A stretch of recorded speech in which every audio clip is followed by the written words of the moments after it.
এ 7,250 টাকা মূলধন দিয়ে ব্যবসা শুরু করেন এবং 3 মাস পরে বি তার অংশীদার হন।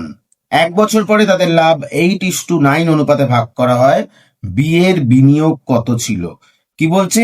এ 7,250 টাকা মূলধন দিয়ে ব্যবসা শুরু করেন, তার মানে 7,250 টাকা দিয়ে যে এই ব্যবসা করছে এর 12 মাসই চলছে, 1 বছরই চলছে। আর 3 মাস পরে বি তার অংশীদার হন। 3 মাস পরে, তার মানে বি ধরে নিলাম X টাকা দিয়েছিল, বিনিয়োগ করেছিল, তাহলে 3 মাস পরে মানে বি এর টাকা চললো 9 মাস। কি বলছে? 1 বছর পর তাদের লাভের অনুপাত কত হলো? 8:9, মানে 8/9। কি বলছে? বি এর বিনিয়োগ কত? তাহলে এক্স এর মান বার করলেই আমার অঙ্ক হয়ে যাচ্ছে।